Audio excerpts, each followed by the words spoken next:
Hello, welcome to BBC World News. We're going to update you straight away on what's happening in Jerusalem. Over 250 people have been wounded, we understand, on Monday in clashes between Palestinians and Israeli police at the Al-Aqsa mosque compound, one of Islam's holiest sites. It comes as Jewish nationalists are due to hold an annual march later to celebrate Israel's capture of East Jerusalem in 1967. Now, this was the scene that was a few hours ago at the Al-Aqsa compound earlier.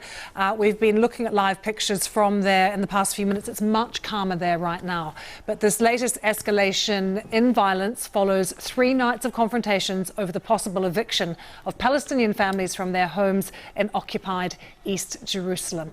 Let's take you now to Issam Ekhamawi from BBC Arabic, who joins us. Rising tensions for days, weeks in Jerusalem. Can you give us some of the background as to why it's sort of really spilled over today and why we're seeing such violent clashes there this morning?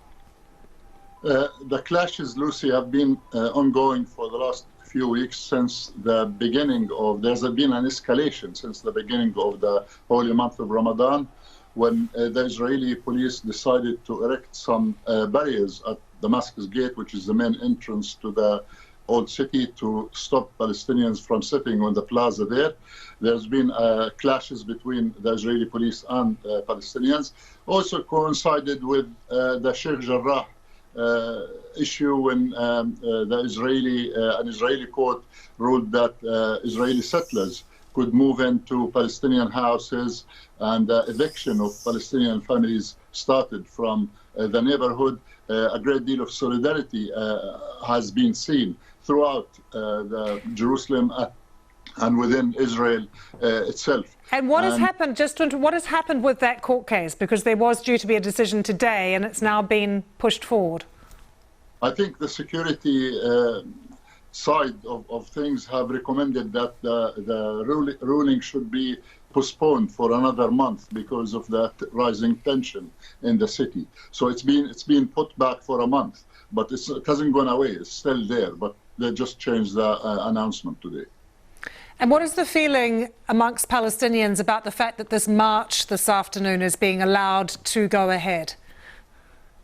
As far as Palestinians are concerned, this is highly provocative, because we're in the last few days of the month of Ramadan, where thousands of Palestinians come to the Al-Aqsa mosque and to the old city of Jerusalem, and they stay there for a few days.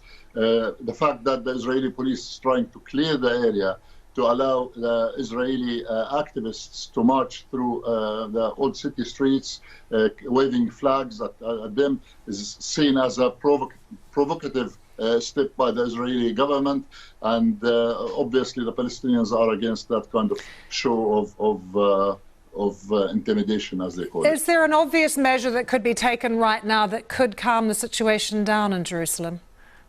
Well, many people have called on the Israeli government to step down from what it's doing at the moment, from deploying large number of security services, police and army throughout the old city of Jerusalem, and to stop provoking Palestinians into clashes, using tear gas inside the mosque, as we saw this morning. There have been heavy use of rubber bullets.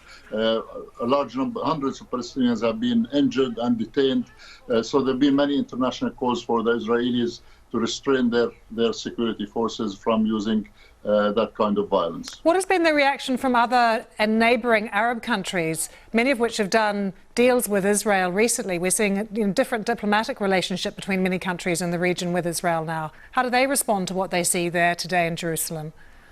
Well, we had condemnation from the government of Jordan, for instance, which is responsible for the holy places in Jerusalem, the custodianship of Islamic and Christian places in Jerusalem.